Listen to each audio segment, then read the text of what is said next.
All right, so we're going to talk about today who were the Mongols. So we're going to go over some kind of background information on the Mongol Empire, who these people were, where they came from, and also just some kind of a basic general overview of what made them successful. So that's what we're kind of looking at. And we just went over the idea that history is written by the victors. So we went over some of your responses to the do now. So here we go. All right, I'll give you a second here.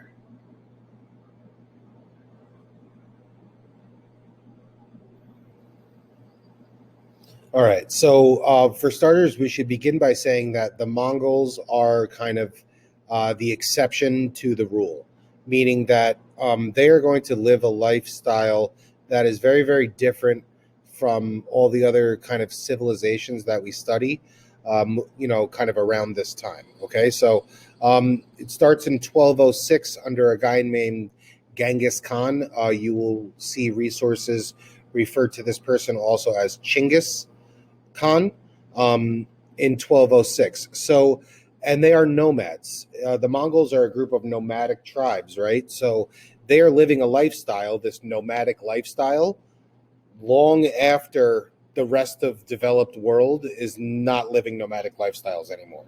So the idea of permanent settlements and kind of, fixed civilization, this is not kind of something that the Mongols adhere to.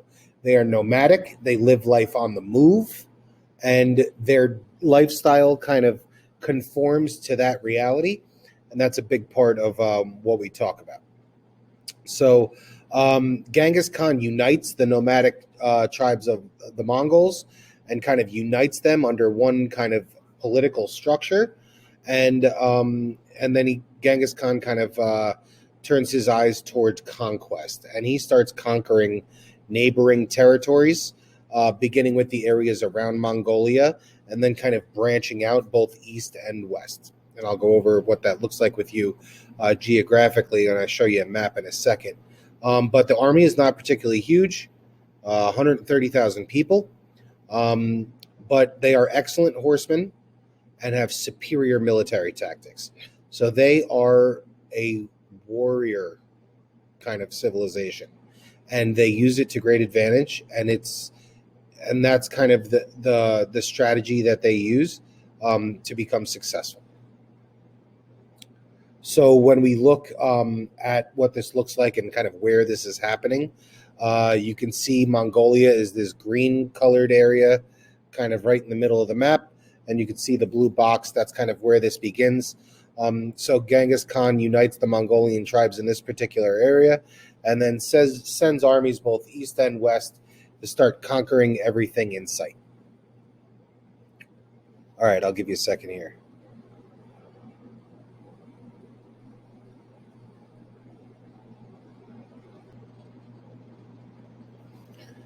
All right. So, like we said, this aim is really just about really broad overview.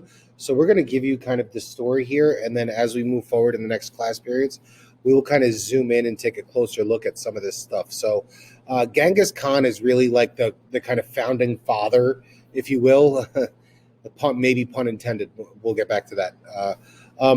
Founding father of the Mongol Empire. And after him, the next great leader is his grandson named Kublai Khan.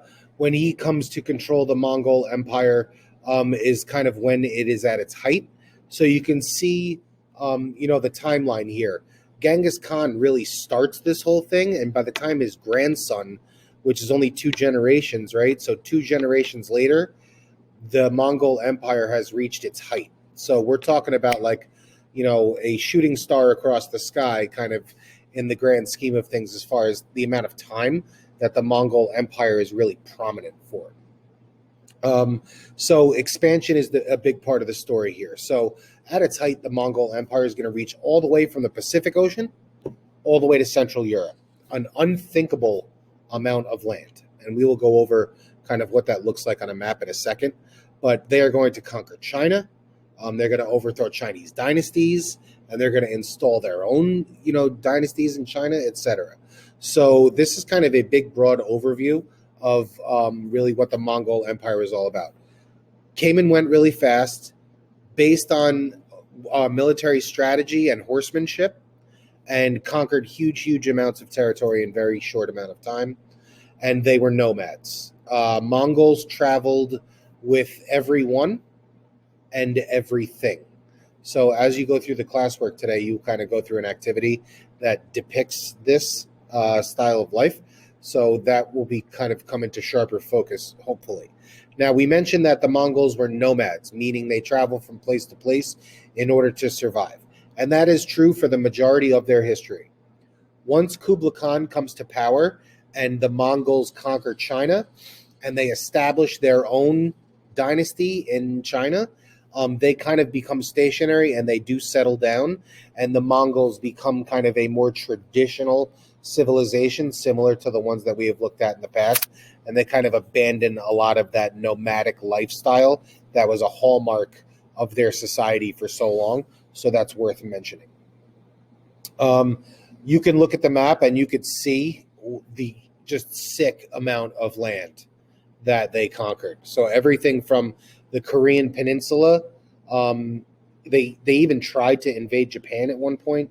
Everything from Korean Peninsula all the way in the east, across all of Asia. So China, Mongolia, the parts of Russia there, into the Middle East, all the way into Central Europe, into the Black Sea, all the way up to what is today modern-day Hungary and Poland in Central Europe. So you could see the huge amount of land that they conquered in a very short amount of time.